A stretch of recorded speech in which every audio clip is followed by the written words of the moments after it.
Bismillahirrahmanirrahim. Alhamdulillahilladzi khalaqal mauta wal hayata liyabluwakum ayyukum ahsanu amala wa huwal azizul ghafur. Ashhadu an la ilaha illallah wa ashhadu anna Muhammadan abduhu wa rasuluh. Wa nusalli wa nusallim ala sayyidina Muhammadin wa ala alihi wa sahbihi ajma'in. Radina billahi rabba wa bil islami dina wa bi Muhammadin nabiyyan wa rasula. Tuan-tuan, puan-puan, muslimin, muslimat yang dirahmati Allah sekalian, Assalamualaikum warahmatullahi wabarakatuh. InsyaAllah tuan-tuan dan puan-puan, malam ni kita akan menyambung pengajian kitab Qasasul Anbiya karangan Al-Imam Ibn Kathir. Kita masuk kepada Nabi yang seterusnya tuan-tuan pada malam ini, iaitu Nabi Yusuf alaihissalam. Kisah yang disebutkan oleh Allah Subhanahu Wa Taala dalam Quran sebagai ahsanal qasasi, sebaik-baik kisah. Ahsanul qasasi, sebaik-baik kisah. Cepat semua masa berlalu, rasa macam baru Ustaz ya. Saya dah beritahu nak sambung Nabi Yusuf, Ustaz yang rasa macam baru ya. Malam ni kita dah masuk kepada Nabi Yusuf alaihissalam. Nabi Yusuf alaihissalam, kisah ni memang panjang lah tuan-tuan. Kita tak boleh habis lah selama 1 bulan, saya ingat tak sempat. Mungkin bawa 2 bulan ke 3 bulan lah. Dan kisah Nabi Allah Yusuf alaihissalam, Allah sebut dalam Quran, A'udzubillahi minasyaitanir rajim, nahnu naqussu 'alaikal ahsanal qasasi bima auhayna ilaika hadzal Qur'an wa in kunta min qablihi laminal ghafilin. Yang bermaksud, kami menceritakan kepadamu kisah yang paling baik dengan mewahyukan Al-Quran ini kepadamu, dan sesungguhnya kamu sebelum kami wahyukan ini termasuk orang yang belum mengetahui. Maka tuan-tuan, menjadi keimanan kepada kita bahawasanya kisah Nabi Yusuf alaihissalam ini merupakan kisah yang paling baik. Mailah cerita macam mana pun, cerita yang paling baik ialah cerita Nabi Yusuf alaihissalam. Sebab Allah pakai ahsan, yang paling baik, the best. The best story was the story of Nabi Yusuf alaihissalam. Nanti kita akan tengok tuan-tuan, sepanjang perjalanan kisah kita menceritakan tentang Nabi Allah Yusuf ini, daripada starting cerita dia, iaitu Nabi Yusuf cerita kepada ayah dan Nabi Yaqub yang dia mimpi tu, kan, inni ra'aitu ahada asyara kawkaban tu. Allah bawa cerita tu daripada dia mimpi, perjalanan dia kecil, dia membesar, dibuang ke dalam telaga, dibawa ke Mesir, dijual oleh orang peniaga, kemudian dijadikan anak hamba, anak angkat kemudiannya. Bukanlah anak angkat, nak kata hamba pun tidak sangat. Peliharaan lah, senang saya guna bahasa begitu. Kemudian dia memang besar, dia digoda, kemudian masuk dalam difitnah, kemudian masuk dalam penjara, keluar dalam penjara, dapat takbir mimpi seterusnya. Akhirnya Nabi Yusuf jadi menteri ekonomi ataupun menteri pertanian. Tapi menteri pertanian, sebab dasar zaman dulu bila sebut menteri pertanian besar lah, macam bendahara lah.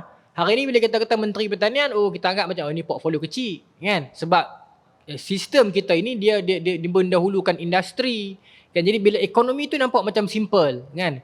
Kalau pejabat-pejabat keuangan, pejabat-pejabat perindustrian, pelaburan, apa semua tu nampak lagu besar bangunan-bangunan dia. Kalau pertubuhan pertanian kecil, ya kan? Pasal sistem dunia sekarang begitu, dia tidak begitu memandang sangat pertanian ni, nampak lagu kecil ya. Tapi berbeza dengan zaman dulu. Bila sebut memegang portfolio pertanian, bermaksud dia sama portfolio dengan Perdana Menteri, pemerintah dah. Kemudian akhirnya di penghujung kisah, Allah Subhanahu Wa Taala ceritakan bagaimana persoalan mimpi yang dicetuskan dalam ayat yang awal-awal surah Yusuf itu dijawab pada penghujung kisah.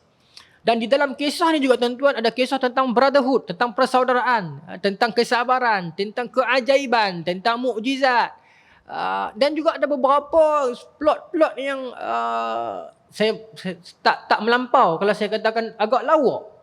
Bukan agak lawak, memang lawak lah. Allah jadikan dalam sirah itu ada semua. Ya? Ada plot dia yang memang dia berbunyi kelakar sikit. Nanti bila plot abang-abang Nabi Yusuf tu perkena, Nabi Yusuf perkena adik dia Bunyamin tu, ada plot yang agak kelakar sikit, tapi mungkin bukan malam ni lah. Makna dan kesedihan juga, kerinduan, air mata juga ada dalam ni. Seluruh kisah Nabi Yusuf ini cerita tentang kisah yang terbaik. Kalau kita buka tafsir Ibn Kathir, di dalam menceritakan tafsir ayat ahsanul qasasi ni, kenapa? Di dalam tafsir menyebutkan bagaimana Imam Ahmad meriwayatkan Dari Syuraih bin Nu'man dari memberitahu kami, Hisham memberitahu kami, Khalid memberitahu kami dari Imam Sya'bi, dari Jabir bahawa Umar Al-Khattab radhiyallahu anhu pernah mendatangi Nabi SAW dengan membawa kitab yang diperoleh dari sebahagian alul kitab, lalu dia membacakan kepada baginda. Ya, saya ringkaskan, dia ada banyak versi ni. Ada dua version. Satu version dalam hadis Musnad Ahmad sebut dalam menafsirkan ayat ini mengatakan sebab nuzul ayat, iaitu kisah Sayyidina Umar pernah datang membawa lembaran kisah-kisah dalam Taurat ataupun dalam rujukan lama ataupun di dalam kitab-kitab orang Yahudi. Kitab sebahagian alul kitab.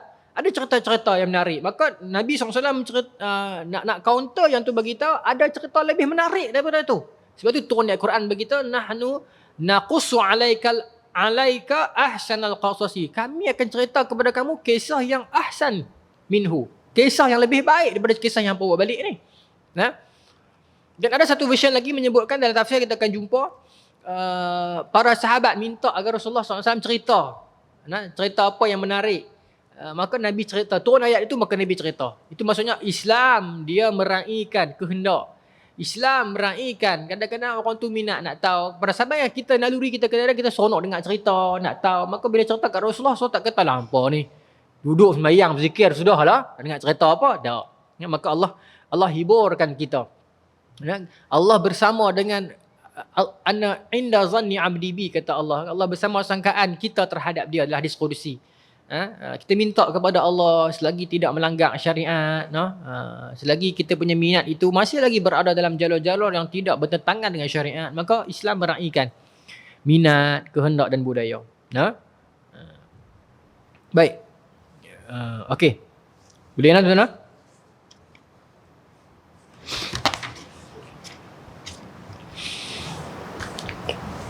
Rasulullah SAW bersabda bahawasanya, ini hadis riwayat Ahmad, sesungguhnya manusia yang paling mulia, anak kepada orang yang mulia, cucu pada orang yang mulia ialah Yusuf, kerana Yusuf itu anak Yakub, Yakub itu anak Ishak, dan Ishak itu anak Ibrahim. Maknanya dia mulia, dia Rasul, baginda Rasul, bapa baginda Rasul, tok wan baginda Rasul, moyang baginda pun Rasul. Itu Nabi Yusuf AS, kemuliaan dia.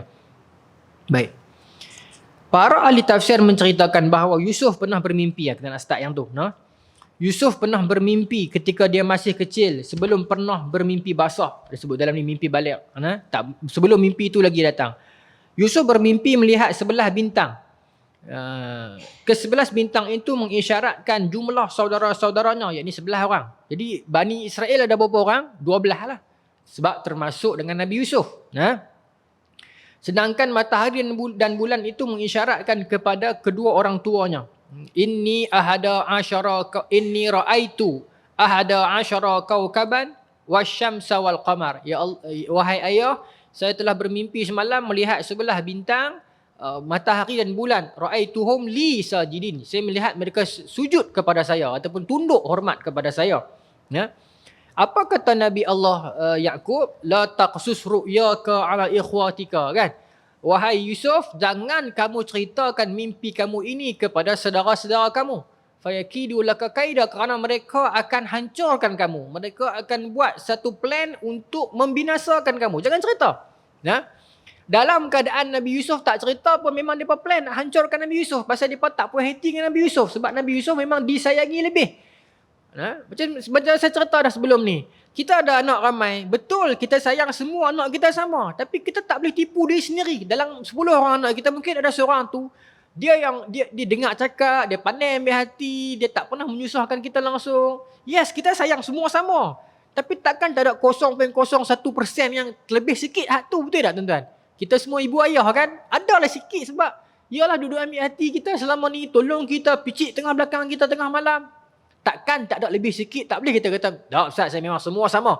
Takkan tak ada ruang sikit beza, betul tak? Kita buat, kita tahu lah. Sama macam orang isteri ramai. Dia kata, saya lain isteri saya semua sama. Adil. Layan boleh yang adil. Kasih sayang boleh adil tak? Tak boleh adil. Pasal tu isteri, orang perempuan tak boleh setuju kan? So, kita boleh kata ya sama, tak sama. Kita boleh kata di mulut ya. Tak sama. Jadi sayang itu subjektif. Kita tak boleh kata aku ni seorang ibu yang gagal. Kenapa gagal? Kerana aku terlebih sayang anak aku, anak nombor 3 tu berbanding anak nombor 2. Tak gagal lah. Kalau dia memang jaga kita baik, ambil hati kita, tak pernah melawan kita, terlebih sikit.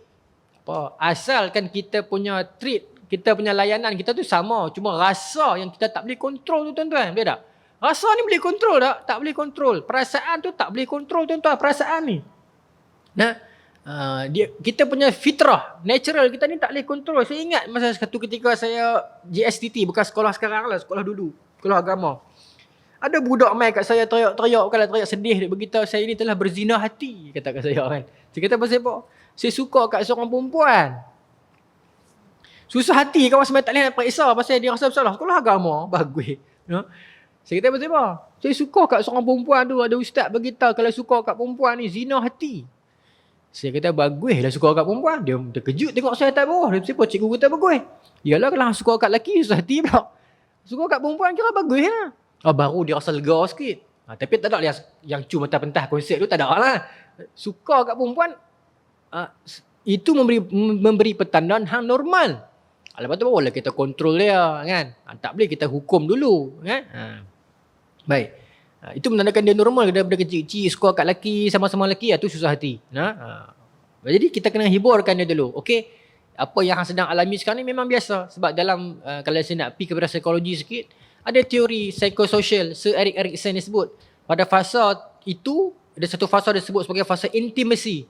Iaitu pada usia remaja lah. 14 sampai 18 kot seingat saya. Dia akan rasa perasaan nak berpasangan. Dan tak semestinya pasangan dia itu perempuan ataupun lelaki. Tapi mungkin pasangan dengan mak dia, ayah dia. Boleh teman dia main futsal. Boleh teman dia tengok wayang. Boleh duduk dengan dia. Dia ada fasa yang dia ada teman. Kita tak boleh tafsirkan intimasi itu hubungan percintaan saja. Tidak. Dia intimasi ni dia nak pasangan. Itu ditafsirkan oleh Sir Erikson lah. Jadi memang fasa dia nak. They want their voices heard. Dia mau suara dia didengari. Dia nak orang pandang dia. Sebab tu budak-budak ni kadang-kadang dia dekat TikTok dia menari semua. Kadang-kadang bukan dia jahat sangat, tapi dia nak orang tengok dia. Dekat sekolah, kalau orang kelas pandai, dia boleh cakap kat perhimpunan, kat depan cikgu bagi dia ruang. Kalau budak kelas belakang dia tidak ada ruang untuk menonjolkan diri dia. Kalau dia pandai main bola, mungkin cikgu akan puji dia. Mungkin hari sukan dia akan naik nama dia.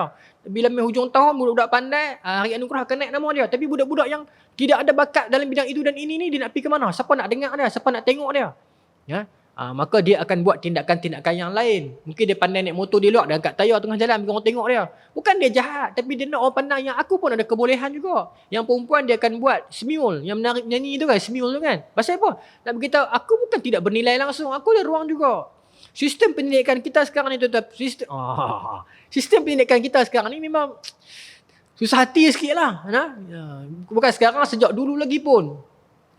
Usaha ke arah itu ada, kata kerja ada banyak dah. Tapi bila outcome dia tak seperti mana yang kita harapkan. Saya bagi contoh, saya bukan cakap tak ada ni, saya duduk dalam bidang. Contoh misalnya, kita bagi tahu, kita tak mau anak-anak kita terlalu exam oriented. Dulu orang buat UPSR. Sedangkan UPSR itu bukannya untuk UPSR itu bukan untuk ukuran untuk pandai ataupun bodoh, tidak. UPSR itu dia nak menilai adakah dia mencapai tahap sekolah rendah punya standard. Itu saja. Tapi bila lama-kelamaan UPSR itu dia jadi satu medan untuk kita ukur, medan untuk letak ranking sekolah, cikgu makin stres dan tertekan, maka akhirnya budak-budak jadi exam oriented. Anak kita darjah 3 tapi tuition dah malam-malam. Stres dia. Dia masuk sekolah rendah, dia dah start berlumba dah. Jadi jam pendidikan. Lepas tu bila orang kritik kerajaan membuka dasar, kita buat sekarang ni agar budak-budak kita tak nampak pandai dekat belajar saja. Nampak bagi luar. Kita buat TP sekarang kan tak ada periksa dah. Murah TP pun dia buat segi. Akhirnya bila main keluar periksa, dia buat ranking juga. Sekolah mana GPS tinggi, sekolah mana GPS rendah. Bila dia datang tentang ranking, bohong lah, tak boleh main. Dan kita pun begitulah. Kemudian dia buat dah sekolah-sekolah yang nak mempelbagaikan bakat. Saya minta maaf tuan-tuan saya sebut. Adakah saya akan kena saman dengan sebut ni? Tak ada kan? Ini bukan politik kan? Ini kritik. Tak ada masalah kot. Kita buka sekolah seni kebangsaan. Saya sebut nama tu. Salah. Sini ramai lawyer boleh backup saya nanti tu. Kita buka sekolah seni kebangsaan. Dengan matlamat ni apa tuan-tuan? Anak-anak kita yang tak boleh bidang pelajaran, dia boleh seni, dia boleh main gitar. So, this is dia channel. Ini channel untuk dia pun ni. Tapi tuan-tuan buka syarat nak masuk. Dia nak budak pandai juga. Habis tu budak yang tak pandai boleh main gitar ni nak pergi ke mana? Nampak tuan? Masing-masing saya sebut ni salah. Contoh macam marah kat saya ni. Suhati. Saya selalu sebut kat Abang Jeb. Saya kata surah Poh Jaya ni saya suka main. Sebab sini orang dia macam profesional macam mana. Tak bila saya sebut benda-benda macam ni dia pun akan hangguk. Saya seronok. Dia ada respon. Dia tak marah, diam ke tu. Saya suka rasa seronok main. Tapi di situ kita rasakan lah. Hang ni memang dibuat untuk budak-budak seni. Tidak hang pun nak budak pandai. Kan? Gagah sekolah sukannya dia tak letak dan nak syarat budak pandai. Tu pun sebab dia tahu kalau dia letak tak dapat kot. Kalau tidak dia pun nak budak pandai. Akhirnya budak-budak yang sederhana dia bukan tak pandai, cuma kepandaian dia bidang lain. Dahulunya kita punya mentaliti budak pandai wajib sains. Wajib sains stream, tak boleh pergi bidang lain. Betul tak? Budak pandai wajib pergi bidang sains. Akhirnya budak yang dia pandai tapi dia tak pandai sains, dia dipaksa masuk ke kelas sains, apa jadi dekat dia? Sedangkan bidang itu luas lagi. No? Baik. Saya sambung no. Itu sistem pendidikan kita. Supaya saya boleh pergi sampai pendidikan, tak apalah saya kongsi dalam kuliah-kuliah ni kita kongsi. Baik.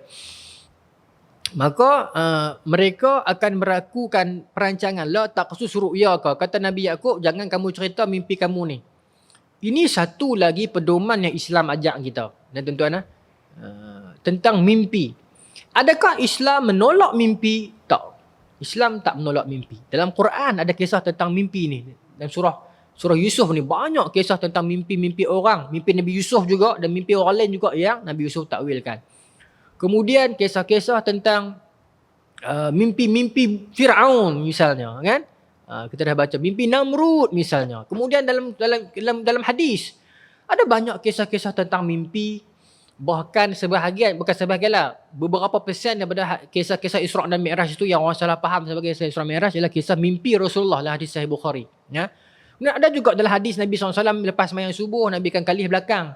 Nabi akan tanya para sahabat, siapa-siapa yang mimpi semalam, mai aku nak tolong takwil. Maknanya ada macam tu.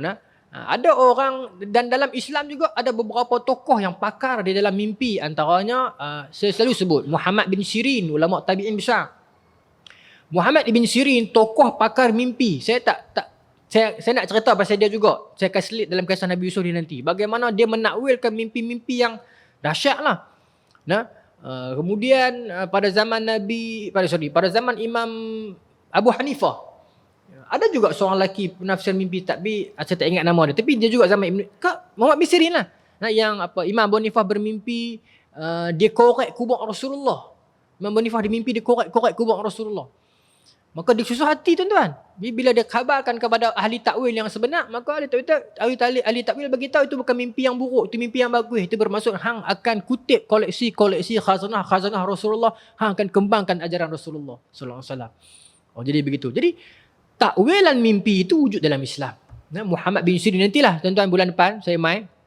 Kita dalam bab mimpi ni saya akan cerita beberapa kisah unik tentang orang yang bermimpi. Dan cerita dekat Muhammad bin Sirin dan dia takwilkan. Banyaklah, ada orang cerita saya minum air, kemudian tengah duk minum tu gelas saya jatuh pecah. Dia cerita hang akan gugur anak hang kandungan. Banyaklah. Dan benda tu betul. Itu bermaksud Islam tidak menolak takwilan mimpi. Dan ada orang ahli dalam bidang mimpi. Cuma dalam zaman sekarang adakah masih ada? Ada. Cuma kita tak tahu. Kita tak tahu siapa. Kalau kita tahu silakan. Jadi disiplin dia adalah apa? Adakah kita boleh ceritakan mimpi kita kepada orang? Boleh. Tapi orang tertentu yang kita yakin dia boleh pegang rahsia kita, sebab kita tak tahu takwilan mimpi kita itu baik ataupun buruk. Dan yang keduanya, kita jangan cerita kepada orang yang akhirnya akan binasa. Akan jadi sama ada orang akan musnahkan kita ataupun kita akan musnahkan orang. Sebab Nabi kata ar-ru'yah salasah. Mimpi itu ada 3 jenis. Bushra minallah. Yang pertama, mimpi kisah yang baik. Kita melihat arwah tok nenek moyang kita main dalam pakaian yang baik, tidak bercakap, senyum tengok kita. Mimpi yang baik. Itu hiburan daripada Allah, berita gembira daripada Allah. Mimpi juga hiburan. Saya orang yang kaki mimpi. Saya tak tahu tuan-tuan dengan saya sama ataupun tidak. Saya kerap mimpi. Dan kadang-kadang bila saya bangun dan tidur, saya kata, seronoknya mimpi semalam. Macam mana nak bagi episod kedua? Tak boleh dah lah, dah keluar dah kan. Tapi kadang-kadang kita duduk dalam mimpi tu, kita lah paling besar sekali, kita lah Perdana Menteri, kita lah seronok dalam mimpi. Kadang-kadang Allah, itulah cara Allah hiburkan kita dalam keadaan begitu. Kadang-kadang kisah-kisah yang baik itu busyra, berita gembira itu datang daripada Allah. Kemudian kata Nabi, yang kedua itu kadang-kadang satu lagi ialah rajulun yuhaddis bihi nafsahu, iaitu lelaki yang dia terlalu kerap mengangankan sesuatu. Dia nak sesuatu, dia nak sangat, igau sangat nak benda tu. Dia tak dapat di alam nyata. Dia akan bawa ke alam mimpi. Dia panggil apa? Igauan, intuition kan. Igauan, dia akan bring benda kemahuan dia itu masuk ke alam mimpi dia. Ya? Dan itu yang terjadi kepada sebahagian ajaran sesat di Malaysia. Bila mana dia nak sangat jadi pemimpin umat ini, misalnya dia nak pimpin satu gerakan, tak dapat-dapat. Bagi dia, akulah penentang Dajjal. Malaysia lah akan berlaku serangan Dajjal. Kita lah, dia nak sangat-sangat ni. Bukan tak bagus, tapi dia nak sangat-sangat. Akhirnya, benda tu jadi meresap dalam mimpi dia. Dia akan jadi macam tu. Lepas tu, dia menganggap itu benar dan dia akan menyebarkan ajaran itu. Itu yang berlaku di Malaysia baru-baru ni tu. Tapi saya ingat, pengasas dia pun dah bertaubat dah kan. Dah okey dah saya ingat. Ya. Tapi kadang-kadang benda tu, naluri hasrat yang kita nak sangat-sangat tak dapat akan terjelma dalam alam mimpi kita. Sebab tu ada satu kisah tuan-tuan. Kisah ni bukan berlaku zaman Rasulullah, bukan berlaku zaman tabi'in, bukan. Saya ingat zaman mutaakhirin kot. Di YouTube ada kisah ni. Saya pun tengok di YouTube. Tapi version ada satu syekh ni cerita dalam wawancara TV lah. Orang tanya kepada syekh ni cerita tentang bagaimana nak mimpi Rasulullah. Saya ingat sebentar tengok ada kot di rancangan TV di Arab. Ya, saya lupa nama syekh tu. Dr. Mustafa Andwi ke? Antara dia lah, tak apalah nah. Tapi orang tanya kepada dia bagaimana nak mimpi Rasulullah. Kita dah baca dah orang cakapkan cara-cara nak mimpi Rasulullah selawat beberapa ribu kali. Kemudian Nabi ajak kan. Nabi sebut tentang apa? Man ra'ani fi manam faqad ra'ani. Siapa yang tengok aku dalam mimpi maka dia memang tengok aku betul-betul. Maka kita memang nak mimpi Rasulullah sungguh-sungguh kan. Saya ingat semua dalam surah ni nak mimpi Rasulullah. Semua ada benda yang kita simpan dalam hati yang aku nak mimpi Rasulullah. Kalau aku dapat tengok aku nak mengadu kat Rasulullah. Ada tuan. Kita nak sangat. Setiap seorang kita ada satu hajat. Tak tahulah, saya yakin. Ya Allah, kalau aku dapat mimpi Rasulullah, aku nak cerita benda ni kat Nabi. Setiap seorang kita ada benda. Saya tak tahulah orang lain. Kalau saya ada. Kadang-kadang kita ingat aku tak dapat benda tu kat alam nyata kita kan. Tapi ya Allah, kalau doa aku ni tak makbul, ya Allah tak apalah, mimpikan aku Rasulullah. Agar bila aku mimpi Rasulullah aku dapat tengok tatap wajah Nabi tu, aku nak mengadu kat baginda satu benda ni. Aku nak minta Nabi tolong doakan kepada Allah tunaikan satu hajat ni. Kita ada setiap orang ada satu benda yang membelenggu dia. Dan setiap orang ada, tak tahulah di kepala dia ke, di tubuh dia ke, di kehidupan dia ke, ada satu benda yang dia rasa dia tak boleh keluar. Dia serabut sangat dah. Dia susah hati dah. Dia minta ke Allah siang dan malam tak dapat. Dia kata, ya Allah tolonglah. Berilah aku ruang untuk mimpi Rasulullah. Kalau tak dapat pun, at least dapat mengadu kat Rasulullah. Ya Rasulullah, saya nak benda ni. Tolonglah. Dia nak benda tu. Ya, saya teringat kisah Imam Allahumma salli ala Muhammad. Apa nama kitab Sufahat min Sabril Ulama. Dr. Sufahat min Sabril Ulama ala syada'il ilmi wa tahsili. Syekh Abdul Fattah Abu Qudah. Dia cerita balik kisah tentang Imam Ibnu Muqri dengan Imam Tabarani, seingat saya. Yang depa, saya cerita dah di surau ni. Yang depa pergi belajar sampai tak ada duit langsung nak makan. Duit semua habis dah pergi belajar di Madinah. Sampai depa terpaksa puasa wisal, puasa bersambung puasa ni sampai lapar sungguh-sungguh. Sampai kata Imam Ibnu Muqri kata, kami nampak satgi kami mati kalau tak buka juga puasa. Tapi nak buka dengan apa? 2 hari tak makan. Wisal ni maksudnya puasa sambung. Akhirnya dia kata kepada Imam Tabari, kita pergi duduk tepi makam Rasulullah lah. Bukan nak minta, bukan kita nak khurafat apa pun, tapi korang-korang kalau kita mati sebelah Rasulullah. Kata tu. Cuma Ibnu Muqri kata, aku ni mulut hebiak sikit. Aku ni mulut, bukan hebiak, aku ni mulut jenis macam rempang. Sampai makam aku saja kata, ya Rasulullah lapar. Rasulullah tak ada dah kan. Ju' lapar ya Rasulullah. Kan dia pun duduk tunggu zikir telena sampai mana lepas isyak dah. Habis mayang apa semua tu, orang dah balik habis dah. Dia pun teringat pukul berapa dah, pukul 10, 11 dah. Dia pun balik ke homestay dia. Dulu kan banyak homestay, room stay lah. Tempat Madinah kan tempat orang pergi mengaji. Maka kota-kota keilmuan ni memang banyak room stay. Orang pergi banyak room stay, duduk, belajar lama-lama. Macam sekarang Ustaz Pondok kita duduk buat, Ustaz Muttalib apa buat kan, ada hotel. Kita nak pergi belajar dengan dia, kita pergi duduk lama kat hotel juga, kat pondok tu kan. Macam tu lah lebih kurang, tapi dulu lebih meriah lah. Pukul 3 pagi, ada orang main ketuk pintu. 3 pagi ada orang main ketuk pintu, buka-buka nasi mendi tuan-tuan. Hadramutnya nasi mendi. Seorang Alawi main bagi dalam riwayat sebut. Maka dia pun terkejut, kita ada kenal ke? Tanya Imam Tawar ni ada order food panda apa tadi? Tak ada, dia kata, mana ada. Jadi siapa main hantar pukul 3 pagi? Maka lelaki ni kata, memang awak tak kenal saya, tapi Rasulullah main beritahu kat saya suruh main hantar makanan kata hangpa lapar. Dalam mimpi dia kata, saya tengah tidur, Rasulullah main beritahu ada 2 orang kamu sedang lapar, saudara ni. Dia bangkit, dia jaga, dia baca masak-masak, dia main hantar 3 pagi tuan-tuan. Tapi yes, mimpi bukan hujah. Mimpi bukan dalil hukum. Tapi mimpi itu benar. Mimpi dalam Islam dia benar. Cuma dia tak boleh jadi satu indikator yang kita kata, okey, saya mimpi. Dia tak boleh jadi satu hujah yang saya mimpi Rasulullah main beritahu esok subuh 3 rakaat. Tak boleh lah. Walaupun yang mimpi tu ulama besar pun, tak boleh lah. Pasal mimpi tak boleh jadi hujah. Tapi adakah mimpi itu dia boleh jadi betul ataupun salah? Boleh jadi. Adakah mimpi boleh jadi benar? Boleh jadi. Seorang imam mutaakhiri, saya cerita dalam blog saya, dalam Facebook saya. Masa kematian Imam Bukhari tu, Imam Bukhari mati di tempat lain, meninggal di tempat lain kan, 256 Hijrah. Dia sedang menulis kitab dia. Ulama ni saya lupa nama dia. Imam Bukhari meninggal malam tu, masa malam dia menulis tu dia dengar suara macam bisik, kata Imam Bukhari telah meninggal. Kemudian yang satu lagi tu dia mimpi. Dia mimpi, yang bisik tu orang lain. Dia mimpi yang dia melihat Rasulullah. Dan ulama ni dia memang selalu mimpi Rasulullah dah. Dia mimpi melihat Rasulullah, Sayyidina Abu Bakar, Sayyidina Umar dan beberapa barisan sahabat dan ulama. Dalam keadaan yang cukup indah. Maka lelaki ni tanya, "Ya Rasulullah, buat apa ni?" Tunggu apa ni? Macam satu dalam keadaan yang sedang menunggu. Allahu Akbar. Kalau kita duduk kedudukan tu tuan-tuan, Nabi tengah-tengah keliling, sahabat semua duduk tunggu. Maka ulama ni tanya, "Ya Rasulullah, tunggu apa ni?" Tuan-tuan nak simpan cerita ni, tuan-tuan buka saya punya page. Saya dah cerita ni, siap rujukan, siap nama ulama tu lagi. Bila saya sebut spontan ni, saya tak ingat nama ulama tu. Tapi dalam page saya cerita.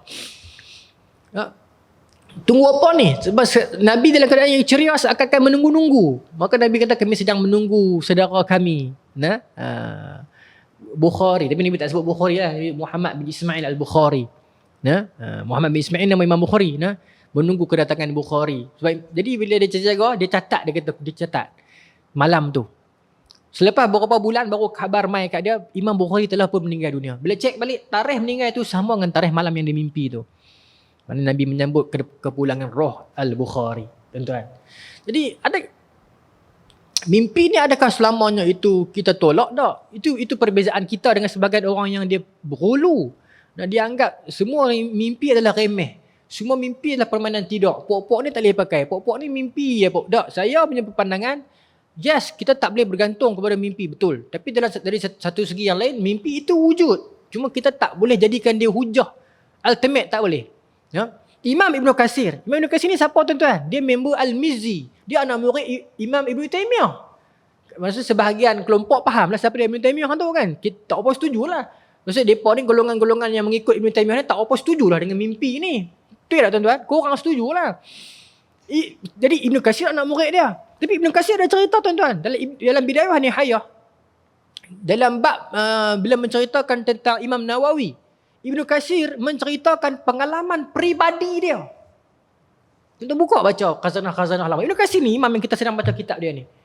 Pengalaman peribadi dia kata, aku pernah bermimpi Imam Nawawi. Ibn Katsir. Satu malam aku tidur, aku mimpi Imam Nawawi sedang duduk di atas kerusi, ada rumput-rumput taman cantik, dia kata. Tenang, relax kan. Kemudian aku tanya dia, wahai imam. Tuan-tuan Ibn Katsir tanya apa?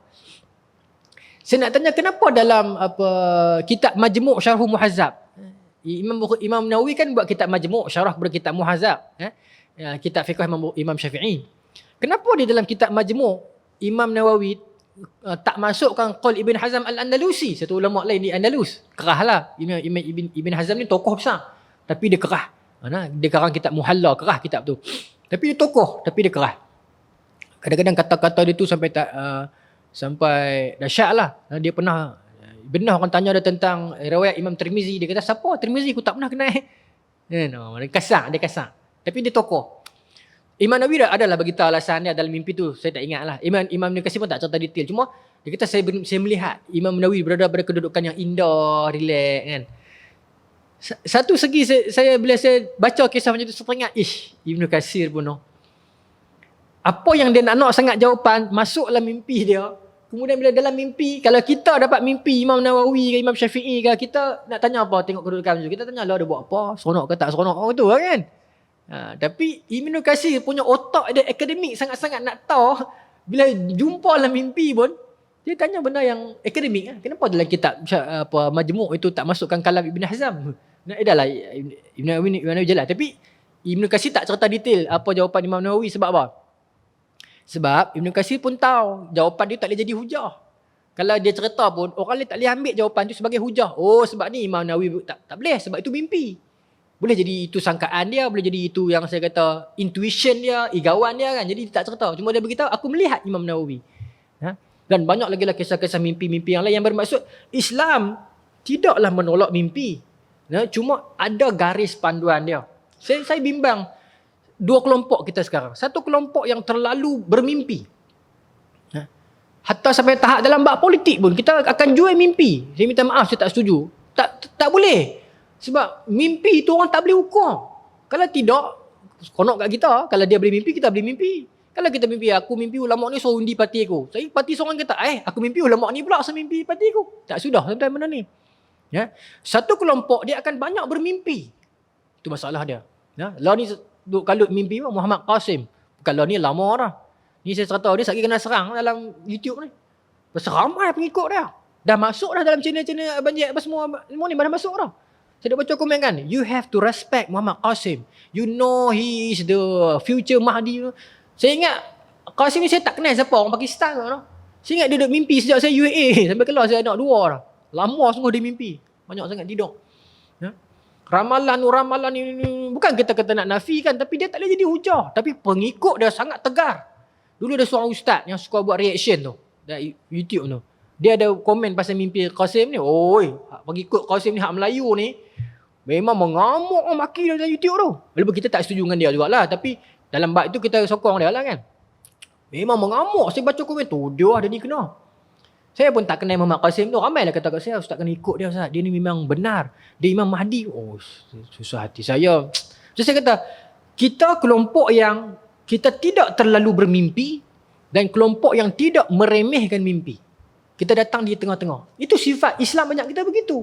Nabi meraihkan mimpi. Kan Nabi tanya para sahabat, mimpi apa semalam aku nak tolong takwil. Dan para ulama' juga mimpi. Ada Muhammad bin Sirin, ulama' yang menafsir mimpi. Wahab bin Munabbih yang pakar juga dalam ilmu mimpi. Ramai. Tetapi kita tidak terlalu bermimpi banyak sangat.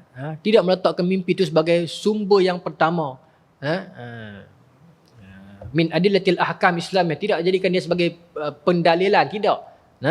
Begitu. Sebab kalau mimpi itu tidak benar, kalau mimpi itu tidak wujud, Allah tidak jadikan kisah mimpi Nabi Yusuf dalam Quran. Bertanda Allah bagi tengok. Dan kadang-kadang kita pun bermimpi benda yang sama, tapi kita tak tahu tanda dia apa kan. Kadang-kadang. Dan pernah tak tuan-tuan, deja vu. Tuan-tuan pernah bermimpi benda tu, tiba-tiba, alhamdulillah, satu ketika tuan-tuan, aku macam pernah mimpi.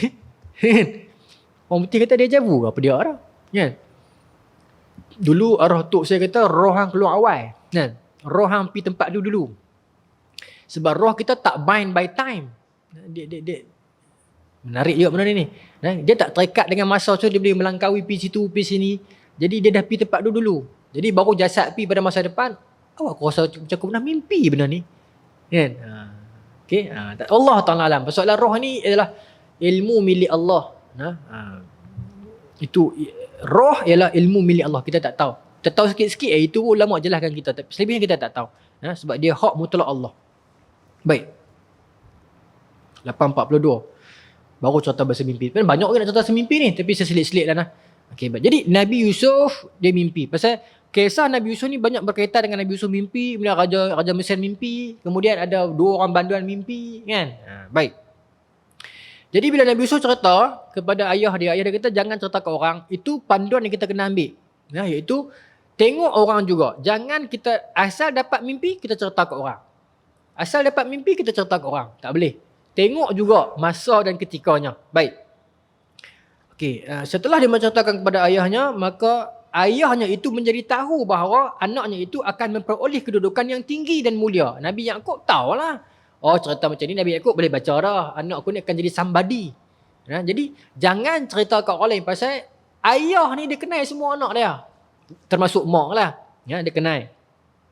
Kemudian Nabi Yaqub menyuruh agar Nabi Yusuf menyembunyikan dan tidak menceritakan mimpinya itu kepada saudara-saudaranya agar tidak timbul kedengkian mereka yang hanya akan menjadikan mereka akan melakukan tindakan kejahatan terhadap Nabi Yusuf.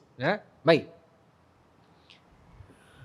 Menurut Ahlul Kitab, Nabi Yusuf setelah menceritakan mimpi itu kepada ayahnya, maka ayahnya mengatakan bahawa engkau akan menjadi Nabi. Baik. Itu pendapat Ahlul Kitab. Okey. Seterusnya. Jadi Nabi Yusuf cerita ke tak? Sebahagian kata cerita. Ada sebahagian kata tak cerita.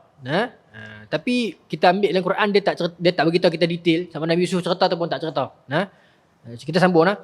Laqad kana fi Yusufa wa ikhwatihi ayatul lisailin.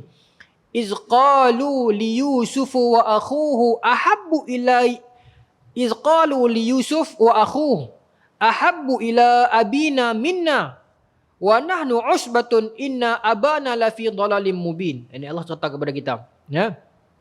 Itu ketika mana saudara-saudara Nabi Yusuf mengatakan ayah kita itu menyayangi Yusuf lebih daripada kita.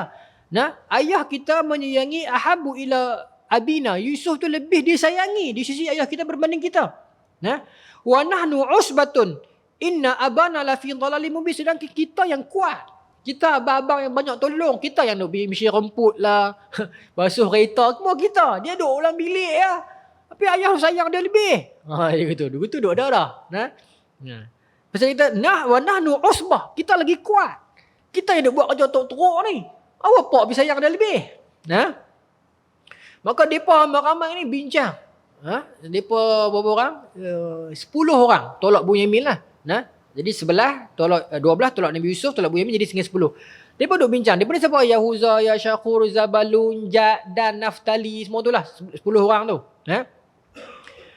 Okey. Maka depa bincang apa kita nak buat sekarang? Siapa depa ni? Depa ni lah Bani Israel asal.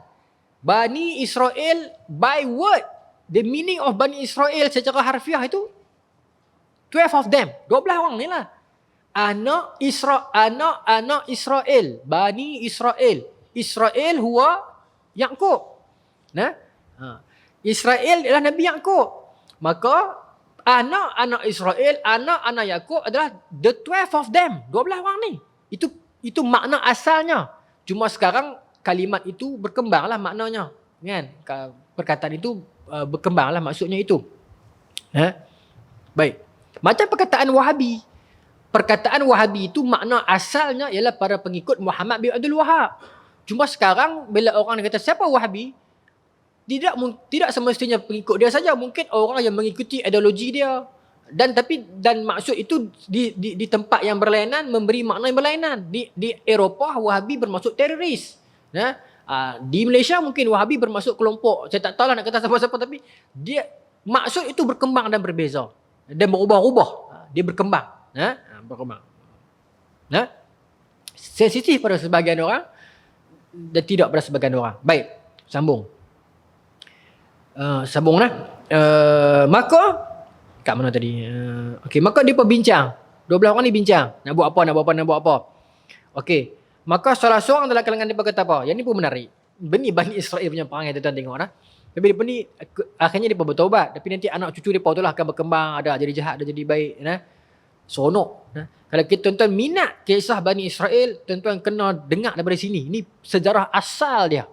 Asal 12 yang awal sekali yang diturun keturunan sampailah Nabi Musa nanti tu kan, yang Allah kata idrib bi'asakal hajar, ketuklah tongkat kamu ke batu, akan keluar min husnata asyrata aina, akan keluar 12 mata air. Yang setiap seorang dalam kalangan mereka akan minum satu jalur keturunan, akan minum satu mata air, 12 keturunan. Maksud sampai zaman Nabi Musa. Yang ni 12 yang asal, pemilik keturunan itu. Maka one of them kata, uqtulu Yusuf. Kita bunuh bang Yusuf. Sudah tuan-tuan, ni level depa ni. Punya tak puas hati kat adik, sanggup bunuh. Nah. Sanggup bunuh. Tapi dalam sejarah Melayu pun ada tuan-tuan kan. Kita baca sejarah Sultan Mahmud Melaka. Satu kisah dia membunuh. Bukanlah dia bunuh, tapi kematian adik dia tu misteri. Apa nama adik dia tu? Sultan Ibrahim ke? Bukan.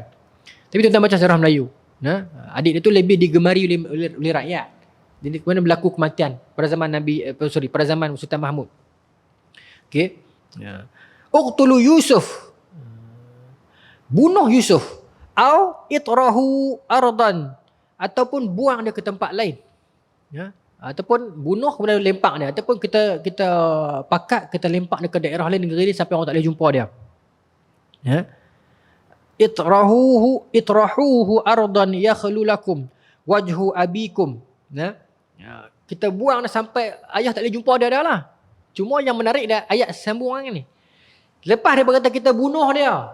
Kalau kita tak bunuh pun kita, ataupun lepas kita bunuh kita pergi buang mayat dia jauh, ataupun kita tak mau bunuh pun kita pergi lempak dia jauh-jauh sampai siapa pun tak boleh jumpa dia. Lepas bagi cadangan macam tu, apa kata depa? Wa takunu min ba'dihi qauman salihin. Lepas kita bunuh dia, kita taubat lah. Oh, orang Yahudi. Oh sorry, Bani Israel peringkat awal buat jahat lu. Allah Maha Pengampun kan? Kalau kita buat salah, kemudian kita minta ampun, Allah ampunkan kita. Lepas tu kita buat salah balik. Adakah kita dikira sebagai bermain-main ataupun menipu Allah? Tak. Sebab kita tak mampu nak kawal. Saya cakap berlapik dengan hadis tuan-tuan. Nabi kata kalau anak Adam itu buat salah, minta ampun, Allah ampunkan. Dia patah balik, buat balik, minta ampun lagi, Allah ampunkan lagi. Berkali-kali. Ini hadis Ibn Umar. Ya. Lepas tu dia buat salah balik, minta ampun balik, Allah ampun balik. Lepas tu dia buat salah balik, Allah ampun balik. Nah, hadis tu panjang.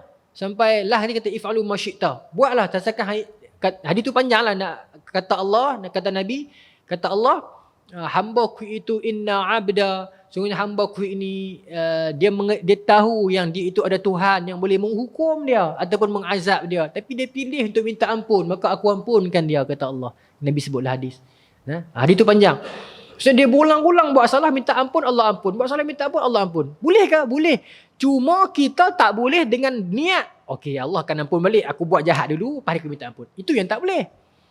Tapi kalau kita buat salah, kita minta ampun, selesai sungguh-sungguh dah, tergelincir juga, minta ampun lagi, jangan putus asa. Itu maknanya. Maknanya kita tak boleh, kita plan, kok mana pun Allah akan ampun, jadi aku buat dulu. Tak boleh. Esok tu taubat. Tak boleh. Nah, saya cerita dah kan. Kalau bukan di surau ni, di tempat lain. Yang saya ada kawan-kawan di UAE dulu, orang Arab. Ya. Cuti SEM yang pendek-pendek, dia pun tak balik. Alah, tuan-tuan pun ramai bekas UAE sini kan. Cuti SEM dia pun tak balik. Dia pun pergi Thailand. Pergi cari perempuan-perempuan Thailand, hak lelaki lah. Bila kita melawak, tak apa. Tak apa, dia kata balik esok buat umrah habis. Dia kata lagu tu. Dia pun faham macam tu. Dia kata, hang yakin Allah Ghafurur Rahim. Dia beritahu tazkirah kat kita pula. Tapi maknanya dia plan dulu. Kita boleh pergi buat kerja ni, balik esok kita pergi buat umrah. Dia orang Mekah. Jadi gitu. Yang tu yang tak boleh. Sama macam kes ni. Dia kata tak apa, lepas kita bunuh Yusuf, wa takun min ba'dihi, kita lepas tu kita jadilah orang yang soleh. Lagu tu. Yang tu yang tak boleh. Tapi kalau kita minta ampun dah, tergelincir juga, minta ampun lagi. Tergelincir juga, minta ampun lagi. Jangan berhenti ya. Sebab tu kita minta kepada Allah, ya muqallibal qulub, tsabbit qulubina ala dinik. Wahai Allah yang membolak-balikkan hati. Qulub ni maknanya apa? Hati. Tapi kalau perkataan qulub ni qalbun, qalaba ni maknanya apa? Rotation. Sebab tu hati kita ni rotate. Sebab tu ada orang terjemah qalbun ini jantung kan. Sebab dalam jantung kita ni kan ada rotation. Dia ada apa, aorta, pulmonary vein, pulmonary artery, dia masuk ke otak, keluar ke bawah. Saya pun tak faham sangat, tapi jadi begitu kan. Jadi rotation dia. Jadi dia boleh terjemah two way. Satu di sudut physically pun memang betul, memang rotate darah dalam jantung kita. Satunya qalb, kita nak terjemah sebagai jantung hati juga, sebagai kalbu pun boleh juga. Qalbu bukan kalbu, kalbun. Kalbu ni anjing. Qalbu, ya. Hati, jantung hati pun boleh juga. Sebab hati kita berbolak-balik. Hati kita berbolak-balik. Iman bertambah dan berkurang. Al-iman yazidu wa yanqus. Iman itu bertambah dan berkurang. Tapi kalau kita pergi perbincangan dengan orang usuluddin, dia akan kata orang Mu'tazilah dia tak terima. Iman yazid wa yanqus, dia tak terima. Pasal bagi dia, macam mana iman boleh bertambah dan berkurang? Af'alul iman, ya dia kata. Kalau af'al boleh. Maksudnya hang mencuri pagi, petang sembahyang. Boleh dia kata. Tapi iman itu sendiri mana boleh tambah dan kurang. Sebab iman ialah percaya kepada Allah. Takkan pagi yang tak percaya pada Allah, petang percaya pada Allah. Lepas tu sebahagian daripada dia menolak. Sebab dia pun menafsirkan begitu.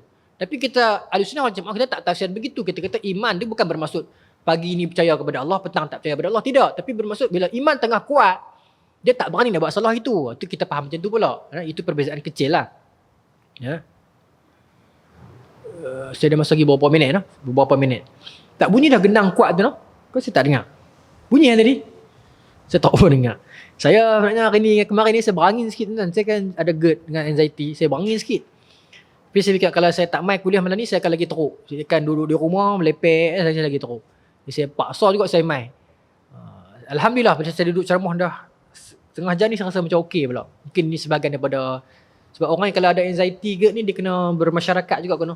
Interaksi pun dah sekurang sikit. Even saya rasa juga sikit-sikit, kadang dia rasa macam melayang-layang macam tu. Tapi yes, kita kena lawan juga. Kalau kita duduk di rumah melepek, dia akan lagi teruk. Dia akan kacau perasaan, kacau fizikal, tak stable dan sebagainya. Tak apalah, biarlah tak mau contoh saya kena trigger. Baik. Maka sebagai penutup tuan-tuan, bulan depan kita nak sambung apa kesudahan tu lah. Depa cadang kita bunuh dia ataupun buang daerah, kemudian kita minta ampun pada Allah. Yang kedua kata, qala qailun minhum, qail. Sebahagian lagi kata apa pula? La taqtulu Yusuf, janganlah sampai bunuh kot. Jangan sampai bunuh. Kalau kita bunuh dia, apa beza kita dengan Qabil yang bunuh Habil, bunuh adik-beradik kandung. La taqtulu Yusuf, janganlah kita sampai bunuh dia. Tapi wa alquhu min ghayabatil jubbin yaltaqituhu ba'du sayyarati in kuntum fa'ilin. Okey. Janganlah bunuh Nabi Yusuf, tetapi wa alquhu fi ghayabatil jubbi, kita pergi lempak dia dalam perigi buta. Perigi jauh ujung kampung ada satu perigi buta ni, kita pergi lempak dalam perigi tu. Betul dia kata pula yaltaqituhu ba'da sayyarah, sebab kawasan itu depa dah ada plan, maksudnya dah ada dalam kepala dah ada ni. Kawasan tu memang musafir akan kerap lalu dan kadang-kadang depa akan pergi korek ayak pergi situ. Jadi depa akan jumpa dia insya-Allah. Dia kecil lagi. Sebab nanti dalam Quran kat sebut kan Nabi Yaqub takut Nabi Yusuf dimakan oleh serigala, bermaksud Nabi Yusuf kecil lagi. Baik. Maka dia berkata kita lempak dalam perigi tu, lepas tu nanti insya-Allah akan ada orang lalu pasal situ, kawasan musafir lalu. Bila musafir lalu akan jumpa dia, akan ambil dia dan akan bawa dia pergi tempat jauh. Supaya yaltaqituhu ba'du sayyarah, agar dia dipungut oleh sebahagian daripada ahli-ahli peniaga musafir ni. Kalau kita nak buat, kita buat lagu tu lah. Jangan sampai bunuh. Maka mereka setuju dengan cadangan kedua itu, iaitu tak payahlah sampai bunuh Nabi Yusuf, tapi kita lempak dalam perigi agar dia dipungut oleh orang lain. Maka tuan-tuan, plan mereka pun bermula lah. Yang mana mereka balik jumpa Nabi Yaqub, mereka beritahu, wahai Nabi Yaqub, wahai bapa, kami nak bawa Nabi Yusuf main. Nak keluar pergi main adik kami kecil ni. Nabi Yaqub tak berani. Nabi Yaqub tak bagi, tak harap kat anak-anak dia ni. Tak harap. Kosong apa? 301. Tak harap.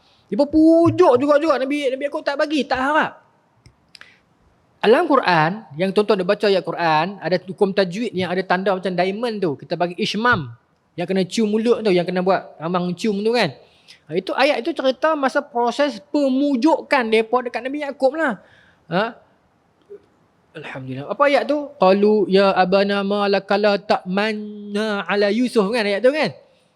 Tuan-tuan buka terjemahan.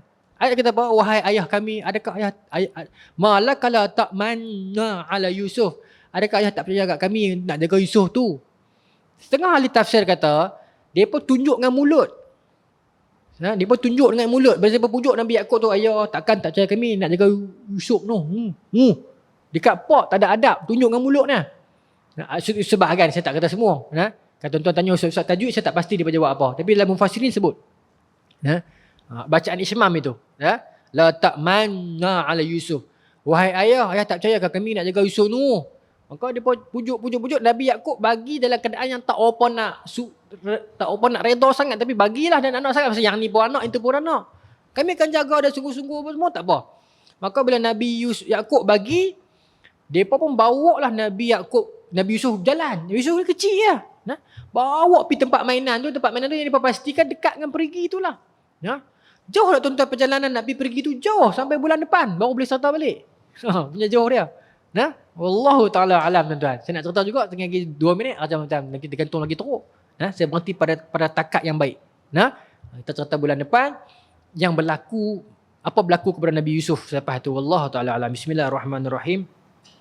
Allahumma rzuqna fahman nabiyyin wa ifdal mursalin wa ilmal malaikatil muqarrabin wahdina fi hidayatil arifin bi rahmatika ya arhamar rahimin walhamdulillahi rabbil alamin. Assalamualaikum warahmatullahi wabarakatuh.